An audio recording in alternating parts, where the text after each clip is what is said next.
Welcome back to Henry's Garage. We're working on the engine for the white TR7. It's all there. In this episode, sat there under that blanket. In this episode, I paint the block, I install the pistons and the crankshaft, and get the sump on. And that's all I had time for this week because of other things going on. So we'll stop there. Enjoy, like, subscribe, comment, and see you next time.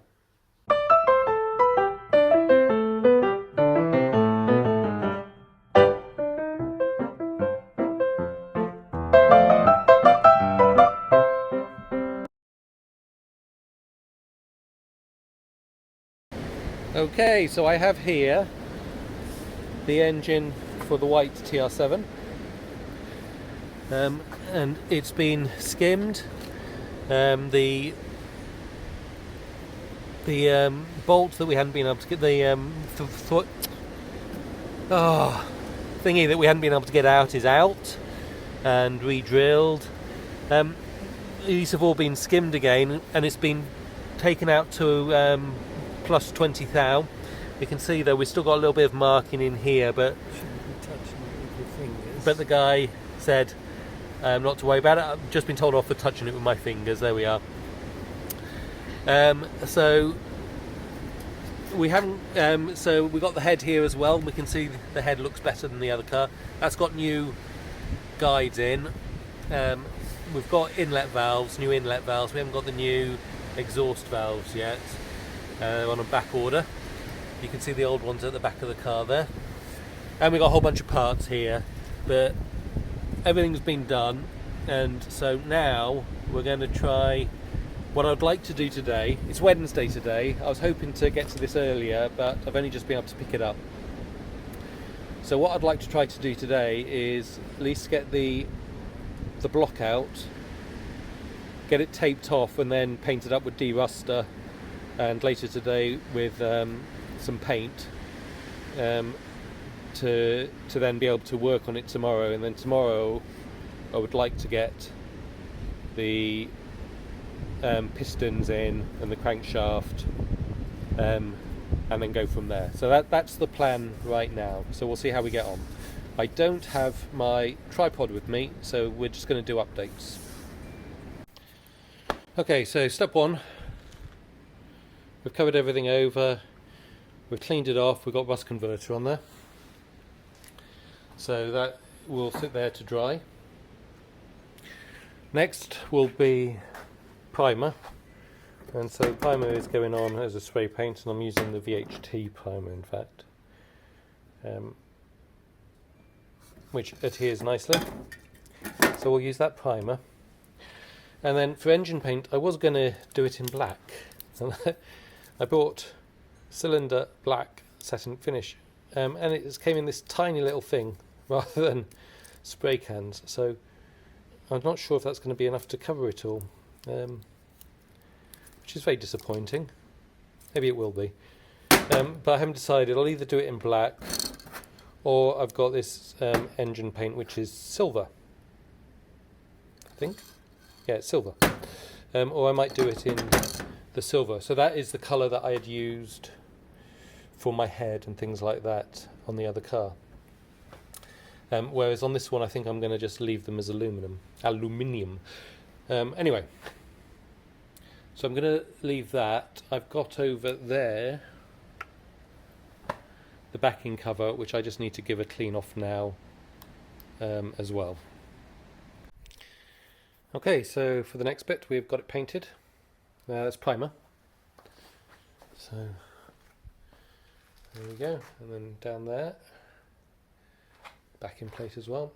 So popping out now, but when I get back, this will be drying. So tonight you're going to get a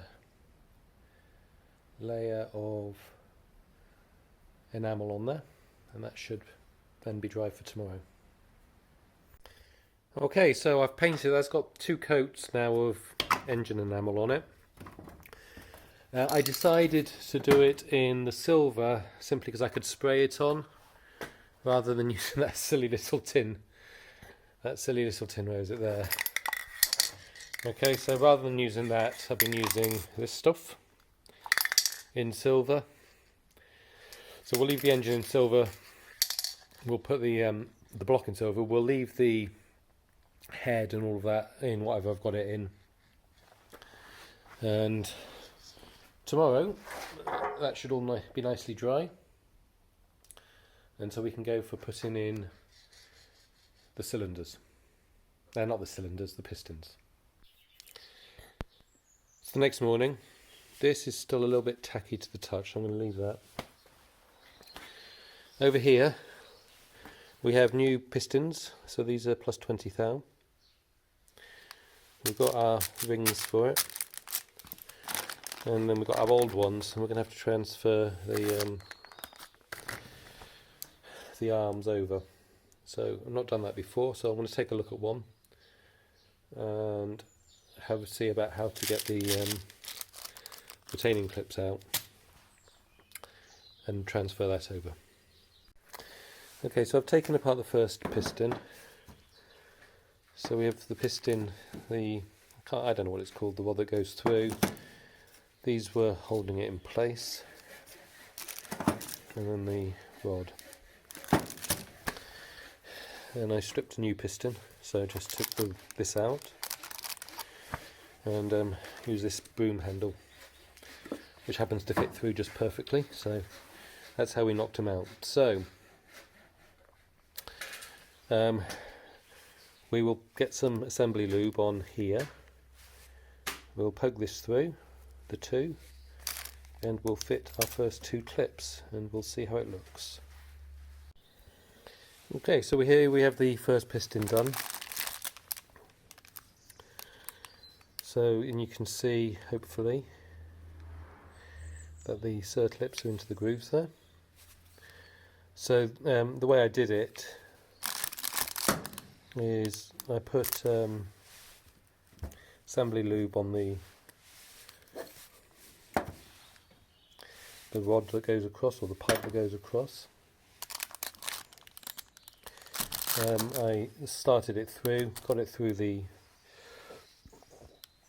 I can't remember the name of anything, got it through, and then I put the circlip in on this side and then tapped the rod down to it, and then put the other circlip on.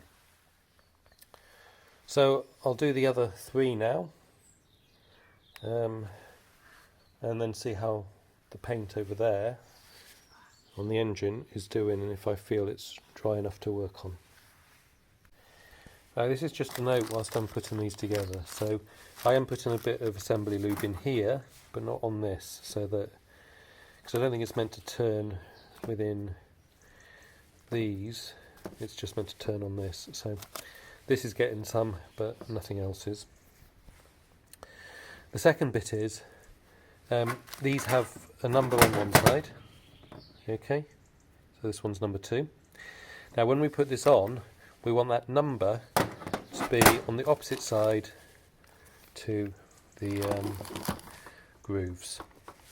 Okay, so if we look over here, this is piston number 3, and as you can see, the grooves there are below. Yeah, so I want,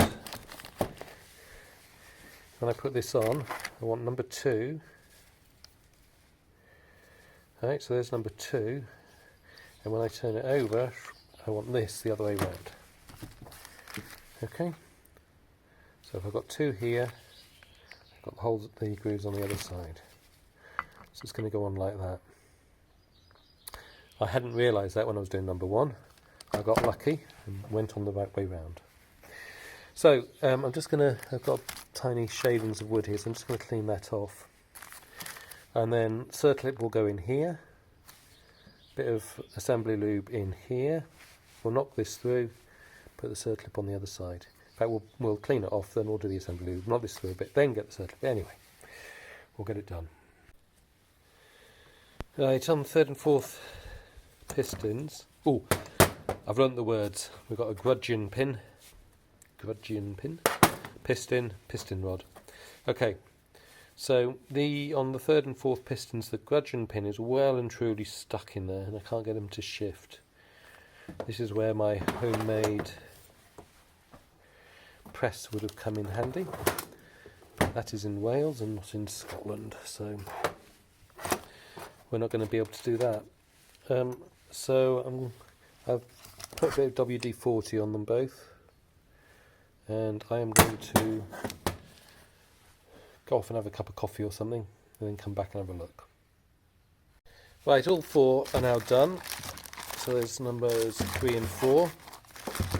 Took a long time to get the gudgeon pins out of 3 and 4, especially number 4, where in the end we had to drive several these are M10 bolts, which we had to screw through. It was the only way we could get them out. But so that's all done. That feels better than it did before in terms of tackiness. So it's almost lunchtime, so I'm going to go in, I'm going to give that another hour, then I'll come out and put my hoist and stand back together so I can move that onto it, and if I'm confident that it's dry at that point, we can start trying the piston rings inside and getting up some measurements. So I've put the engine on the stand, there it is over there, and I measured the rings. So I'm going to recheck that one, but these are basically all way too tight. So the target is this is in inches, so the target is 15 to 25 thou, and we're on 4 or 5 thou the whole way along. Okay, so all of these need a little bit added to them, taken off I mean. So I guess we better work on that now. So I filed those all out now. So we've got 16, 17, 16, 16, 15, 16 and 16, 17. So they're all good and they're ready to go on the piston. So I think what I'll do next is I'm going to get over there and install the, get over there and install the crankshaft. Right, so I have new bearings here. Here they are. They're going in there. Now I learnt the last time, no assembly lube on here. No assembly lube on here when the bearing is going in. So I'm going to give them a spray with cleaner, give it a quick wipe, and then we are going to put those bearings in. Lay the crankshaft on top and go from there. Okay, so we've got the bearings into the block. We're now going to put assembly lube on this side of the bearings, and then we'll lay the crankshaft on the top. And there we are, so that's on top. Now I need to find the big ends to bolt that down, so I'm going to go have a search around for those pieces now. I haven't torqued this down yet, but that is in. I haven't actually tried turning it either, but it should turn quite easily. In fact, I think I'll do that now. Oh, right, and that doesn't turn easily. That's wrong. Ah, there's something wrong then. Ah, bugger, what have I got wrong? Right, I need to have a think about that. Okay, I worked out what the problem was. I had put in the new bearings. The bearings, those new bearings are oversized, but I haven't actually done anything to the crank because he measured it and he was happy with it. He looked at the bearings and he said they were okay, and so the old bearings are going back in because I've only got the oversized ones. So that's what we're going to do. We're going to do it tomorrow. Right. Right, I've gone back to the old bearings. The ones that aren't oversized or undersized, whichever way it is. And you can see that's turning nicely now. So I haven't torqued it down, these are just sort of hand tight. So I'm going to now measure for play to see what thrust washers I need in there. I don't know how well I can do this, but because I'm holding it, but that's it, naught, and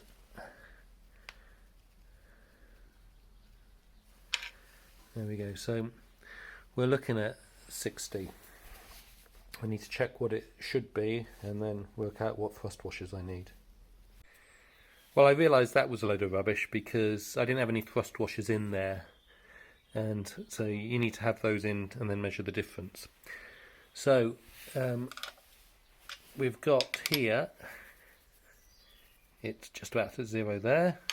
We've got thrust washers in there, we've got oversized thrust washers in there, and when we push it the other way it's going to about 17.